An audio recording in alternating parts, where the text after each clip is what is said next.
Good morning students. हम वर्तनी कर रहे थे। लास्ट वीडियो में हमने कर लिया था। सबसे पहले वर्तनी किसे कहते हैं, स्वर व्यंजन और हलंत, 12 खड़ी, मात्राएं, आधे व्यंजन बनाना, यहाँ तक हम कर चुके थे। उससे अगली वीडियो है ये जिसमें हम ई की मात्रा का नियम करेंगे। ओके, ई की मात्रा मतलब छोटी ई की मात्रा।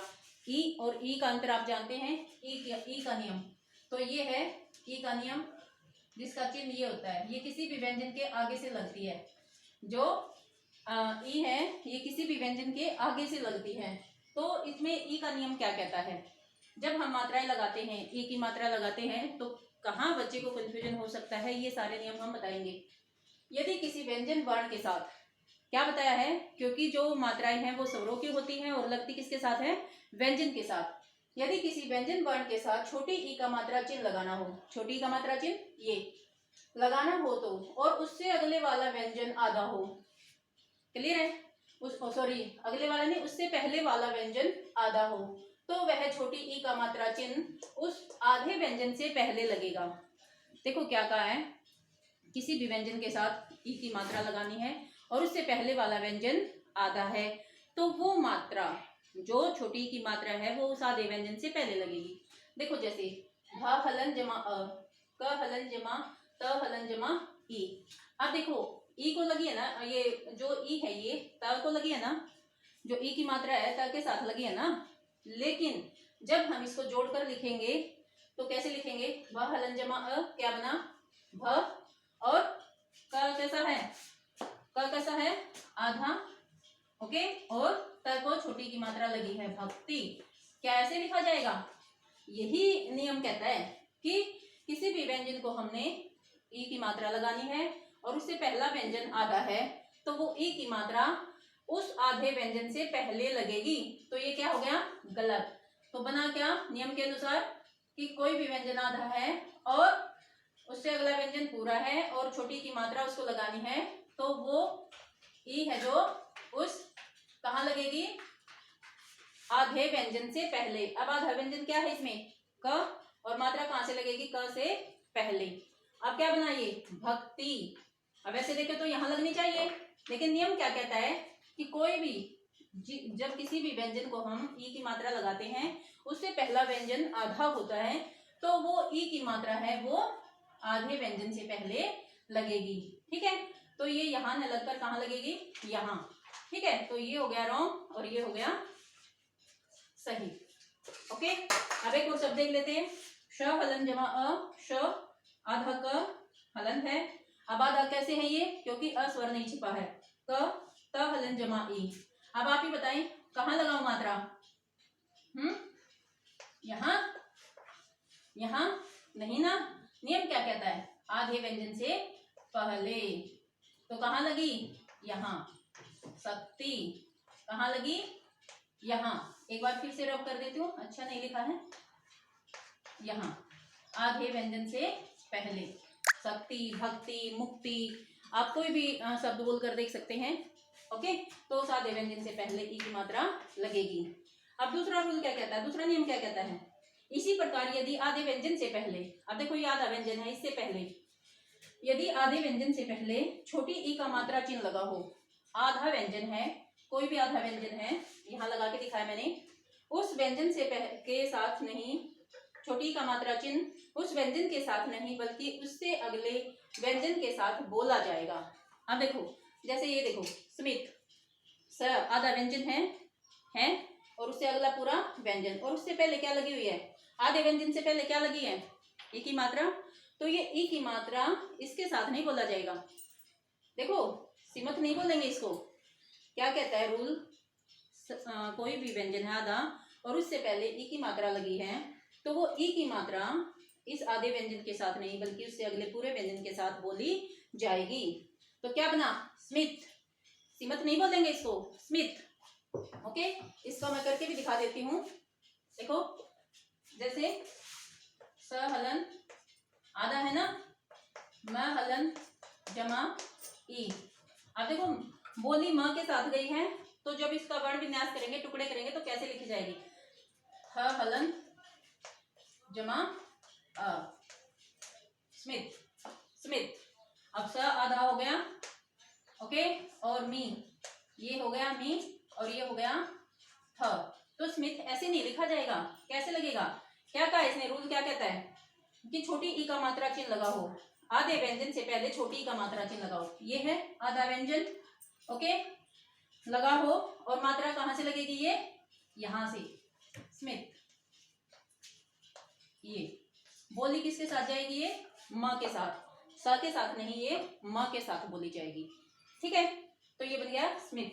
अब नोट डाल के लिख लेंगे आप, वैसे ये रूल भी है, और नोट डाल के लिख लेंगे सब। यदि कोई एक ही व्यंजन, देखो कोई भी व्यंजन है, पहले वो आधा आ जाता है और उसके बाद पूरा आ जाता है। क्या कहा मैंने? कोई भी व्यंजन है, पहले आधा आ गया और वही व्यंजन फिर पूरा आ गया, ओके। तो पूरा आ गया तो उस व्यंजन को जोर देकर बोला जाता है। कौन से व्यंजन को?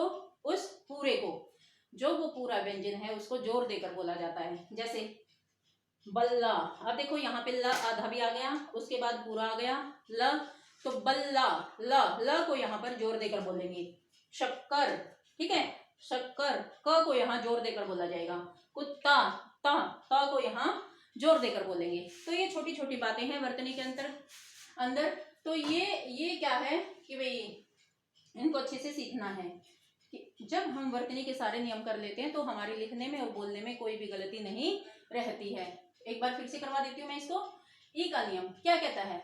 यदि किसी व्यंजन वर्ण के साथ छोटी का मात्रा चिन्ह लगा हो, व्यंजन वर्ण के साथ, देखो इसके साथ लगा है छोटी का मात्रा चिन्ह, और उससे पहला व्यंजन आधा हो, उससे पहला व्यंजन आधा है या नहीं? तो जो ये है ई की मात्रा इस आधे व्यंजन से पहले लगेगी। क्यों? क्योंकि पहला व्यंजन है जो वो आधा है, ओके। शक्ति, भक्ति, मुक्ति, ओके, तो उस आधे व्यंजन से पहले लगेगी। और बोली कहाँ जाएगी? पूरे व्यंजन के साथ, बोली पूरे व्यंजन के साथ जाएगी, लगेगी, ठीक है, लगेगी आधे व्यंजन से पहले। जैसे देखिए भक्ति, अब लगी आधे व्यंजन से पहले, बोली कहाँ जा रही है? यहाँ, ठीक है, ऐसे ही। तो कुछ मैं आपको एक आध शब्द और करके दिखा देती हूँ इसका वर्ण विन्यास वगैरह, कि इसका वर्ण विन्यास आप कैसे करोगे ताकि कोई गलती ना हो। क्योंकि बच्चे ये महसूस करते हैं दिक्कत कि भाई इसको लगाए तो लगाए कहाँ शुरुआत में, लेकिन जब उसको पूर्ण नॉलेज हो जाती है, पता लग जाता है, पूरे रूल पता लग जाते हैं, तो फिर नहीं होती। देखो जैसे वर्ण विन्यास करते हैं हम, प्रोक्सिमा, प्रोक्सिमा, ठीक है। अब देखो वर्ण विन्यास कर चुके हैं। प, हमने बताया था हर व्यंजन के अंदर अ स्वर छिपा है। क्या बना? प हलन जमा अ, ओके। अब रो, र हलन जमा ओ, प्रो सीमा, क बोला है ना पहले, क बोला है ना पहले, क बोला है ना, तो पहले क्या आएगा? क हलन, ठीक है, प्रोक्सिमा, बोल के देखें, प्रोक्सिमा, क हलन प्लस सी। अब देखो आई है मात्रा कहां से? आधे व्यंजन से पहले, बोली कहां जा रही है? सा के साथ, स हलन जमा ई, और म हलन जमा आ, क्या बना? प्रोक्सिमा, ठीक है। अब देखो जोड़कर भी देख लेंगे, व हलन जमा य हलन जमा व जमा अ जमा स हलन थ हलन जमा ई त हलन जमा अ। कैसे लिखेंगे हम इसको देखो, व आधा है या पूरा? आप जान चुके हैं आधा है। क्यों? क्योंकि अ स्वर नहीं छिपा। अब तो ये कैसे लिखा? ये और यह हलन जमा अ मिला है तो क्या बना? य, ओके। व हलन जमा अ, व पूरा, स आधा, ओके, थ कोई की मात्रा थी, और ये क्या बना? त, व्यवस्थित। अब इसको जोड़कर लिखो, क्या बना? व्यवस्थित। अब आधा व्यंजन है, ओके, और उससे अगला व्यंजन पूरा है और उसके साथ ई की मात्रा लगी है, तो कहां से आती है वो ई की मात्रा? आधे व्यंजन से पहले। कहां लगाऊं? आधे व्यंजन से पहले। और बोली कहाँ जाएगी? पूरे व्यंजन के साथ लगेगी। आधे व्यंजन से पहले बोली पूरे व्यंजन के साथ जाएगी। व्यवस्थित, व्यवस्थित। अब देखो और करके देख लेते हैं। न हलन जमा ई, श हलन, च हलन जमा ई, त हलन जमा अ। अब देखो न हलन जमा ई। अब देखो कई बच्चे क्या करेंगे, अ भी जोड़ेंगे ई भी जोड़ेंगे। दोनों नहीं जोड़ने हैं क्योंकि स्वर कोई भी हो एक आएगा। स्वर आ गया तो अ की जरूरत नहीं है। न कोई की मात्रा लगाई, आगे से लगती है पीछे से? आगे से नी। अब स हलन, सा आधा है तो आधा स ऐसे लिखा जाएगा। च हलन जमा ई, ची, ठीक है। और त हलन जमा अ, त। ओके, ये श ऐसे लिखा गया। ये नहीं हो गया। निश्चित। अब देखो आधा व्यंजन है और आगे लगी है, अगला पूरा व्यंजन है और मात्रा लगी है उसके साथ, तो ये मात्रा लिखते हुए कहाँ लगेगी? आधे व्यंजन से पहले। निश्चित, ठीक है। कहाँ लगी? आधे व्यंजन से पहले। तो ये बन गया निश्चित। क्लियर है? ये था, क्या था ये? ई की मात्रा का नियम। ओके, ऐसे ही जोड़कर ऐसे ही तोड़कर। ये होगा बेटा प्रैक्टिस से, बार बार प्रैक्टिस करेंगे तभी ये संभव हो सकता है, ठीक है ना। अब क्या है, अब देखो एक नियम और है इसमें, हैं तो बहुत सारे छोटे छोटे छोटे छोटे, सारे बताऊंगी मैं तो आप अच्छे से करते जाएंगे। क्या है देखो, किसी भी व्यंजन का, यदि किसी भी वर्ग का, किसी भी वर्ग का, देखो किसी भी वर्ग का, जैसे क ख ग, सॉरी क वर्ग, च वर्ग, ठीक है, ट वर्ग, त वर्ग और प वर्ग। ओके, ये पढ़े थे हम, पीछे पढ़ चुके हैं। किसी भी वर्ग का, किसी भी वर्ग का, ये बात ध्यान रखनी है। पहला, तीसरा, पांचवा, अर्थात क, तीसरा क्या बना? ग और ग, पहला, तीसरा, पांचवा। अल्प प्राण, पहला, तीसरा, पांचवा क्या होते हैं? अल्प प्राण। अल्प प्राण मतलब इनको बोलने में जो वायु है वो कम लगती है, ओके, और महाप्राण उस पर, उसमें ज्यादा लगती है। तो किसी भी वर्ग का पहला, तीसरा, पांचवा। अब च वर्ग का देख लिए, च, ज, य, ओके।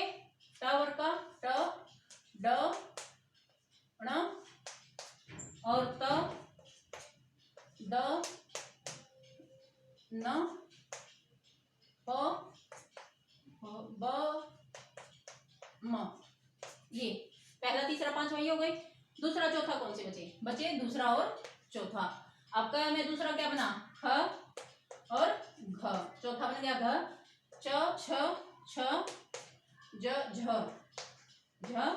ये दूसरा चौथा बच गए, ये पहला, तीसरा, पांचवा हो गए। क्लियर है? तो ये देखना आपने, किसी भी वर्ग का पहला, तीसरा, पांचवा व्यंजन अल्प प्राण, ओके, और उसके बाद आ जाए दूसरा, चौथा। नियम को समझना अच्छे से। अब देखो आ जाए इसके बाद दूसरा और चौथा, तो उसको जो दूसरा या चौथा है, दूसरा या चौथा व्यंजन है, उसको जोर देकर बोला जाता है। मैं उदाहरण दूंगी, इसे आप अच्छे से समझ जाएंगे। देखो जैसे म हलन जमा अ, क हलन जमा ख हलन जमा अ, न हलन जमा अ। आप देखो म हलन जमा अ, म बना, क आधा है, क्यों? क्योंकि अ नहीं है। ख हलन जमा अ, क्या बना? ख, और न हलन जमा अ, न बन गया। ये हम सीख चुके हैं। तो जोड़कर कैसे लिखेंगे इसको? म आधा क और ख न। देखो रूल ये कहता है, किसी भी व्यंजन के पहले, तीसरे, पांचवें। अब यहाँ पहला व्यंजन आया है, आया है ना, उसके बाद आ जाए दूसरा, चौथा। अब देखो दूसरा आया है, दूसरा व्यंजन आया है ना, तो इस दूसरे या चौथे व्यंजन को, अब यहाँ दूसरा आया तो इसको जोर देकर बोलेंगे मक्खन, मक्खन। अब देखो ऐसा लग रहा है जब हम बोलेंगे कि हम क नहीं बोल रहे, जैसे ख ही उच्चारित कर रहे हैं। मतलब जैसे ऐसा लगेगा हमें बोलते हुए जैसे हम यहाँ क नहीं बोल रहे, जैसे ख ही बोल रहे, मक्खन। ओके, ठीक है ना, मतलब जैसे ख ही बोला जा रहा है, उच्चारण में ऐसा लगेगा। जैसे हम क्या बोल रहे हैं, मक्खन जैसे। और भाई आप आगे देख लीजिए, और भी बता देती हूँ मैं, याद रखना है ये। ब हलन जमा उ, द हलन जमा ध हलन जमा ई, ब हलन जमा उ बु, द हलन और ध हलन जमा ई धी। ओके, द के बाद ध आ गया, त थ द ध। ओके, तीसरे के बाद चौथा आ गया। ओके, बुद्धि। ऐसा लग रहा है जैसे हम ध नहीं बोल रहे, ध बोल रहे, बुद्धि। ध को ही जोर देकर बोला जाएगा। ओके, क्या बन गया, बुद्धि। ओके, और देख लीजिए, म हलन जमा अ, क हलन ख हलन जमा ई, क्या बना, म हलन जमा अ, म, क आधा और ख हलन जमा ई खी, क्या बना, मक्खी। अब ऐसा लग रहा है जैसे मक्खी, क नहीं बोल रहे हम, ख पे भी जोर देकर बोल रहे हैं। ओके, तो ये बन गया मक्खी। ऐसे ही बहुत सारे नियम है बेटा। ओके, जैसे ग हलन जमा उ, च हलन जमा छ हलन जमा आ, क्या बना, गुच्छा। ओके, यहाँ पर उच्चारण जैसे इसका हो रहा है, इस पर जोर देकर बोला जाएगा, गुच्छा। ओके, तो ये है आपका ई की मात्रा का नियम कि कोई भी व्यंजन है, पहले सॉरी किसी भी वर्ग का पहला, तीसरा, पांचवा व्यंजन हो और उसके बाद दूसरा, चौथा आ जाए तो उस दूसरे या चौथे व्यंजन को जोर देकर बोला जाता है। ठीक है, कुछ ऐसे भी एक आध नियम ऐसा भी है, जैसे भाई द, ठीक है, द हलन। देखिए आप, एक बार मैं उदाहरण देकर ही बता देती हूँ। व हलन जमा ई, त हलन जमा ई, य हलन जमा अ। ओके, अब देखो द हलन जब, मतलब द जब आधा होगा, शुरुआत में द जब आधा होगा तो ऐसे कैसे लिखा जाएगा, व हलन जमा ई द्वि, त हलन जमा ई, क्या बना, ती। ओके, और यह हलन अ, द्वितीय। ठीक है ना, द्वितीय बनना तो ये तब बड़ी की मात्रा आएगी, सॉरी, द्वितीय। ठीक है ना, द्वितीय। अब देखो, वैसे तो नियम क्या कहता आया है कि कोई भी व्यंजन आधा हो उसके बाद ई की मात्रा लगे तो आधे व्यंजन से पहले लिखी जाएगी। ठीक है ना, नहीं, इसमें व के साथ लगेगी, ये व्यंजन आधा रहेगा। जैसे हमने स्मिथ पढ़ा था, स्मिथ, स्मिथ, ठीक है, लगी है ना इससे, क्योंकि याद है इससे पहले लगी है, लेकिन नहीं, द के साथ होगी तो वो अगले पूरे व्यंजन के साथ लगेगी, द के साथ नहीं। ओके, अगर इसका दूसरा रूप लिखते हैं उसमें लिखी जा सकती है, जैसे ऐसे, यहाँ व, देखो ये व, ये द आधा है, व पूरा है, ऐसे अब हम इसको लिख सकते हैं, ऐसे लिख सकते हैं, यहाँ पहले लग जाएगी। अगर हम इसको खोल कर लिखेंगे तो द आधा ही लिखा जाएगा और व के साथ मात्रा चिन्ह लगेगा। क्लियर है, ये थोड़ा सा होगा। ओके, और द्विवेदी द हलन, और उदाहरण देख लेते हैं। व हलन जमा ई, व हलन जमा ए, द हलन जमा ई। अब देखो द आधा, ओके, बी, बी, व को ए की मात्रा वे, ओके, द को ई की मात्रा द्विवेदी। तो क्या बना, अब बताइए, जो छोटी की मात्रा है वो आगे से लगाओ या पीछे से। अगर हम इसको ऐसे खोल कर लिखते हैं तो लगेगी व के साथ, ठीक है। अगर हम इसको ऐसे लिखते हैं तो लग जाएगी द के साथ, व अब इसके अंदर आ जाएगा द्विवेदी। क्लियर है, तो ये था हमारा ई की मात्रा का नियम। ठीक, ये होगा बेटा प्रैक्टिस से, जितनी आप प्रैक्टिस करेंगे उतना ही आसानी से आप इसको समझ पाएंगे, कर पाएंगे, उच्चारण कर पाएंगे। सारे दोष जब दूर होंगे, लिखने के भी, बोलने के भी, जब आप मात्राओं के नियम को, ई की मात्रा के नियम को, या फिर जो पीछे करवाया है मैंने, उनको अच्छे से समझोगे। ओके, ओके, और कोई प्रॉब्लम है तो आप मुझे बताएंगे, नेक्स्ट क्लास में बता देंगे कि भाई क्या प्रॉब्लम रही है, उसको हम सॉर्ट आउट करेंगे। ओके जी।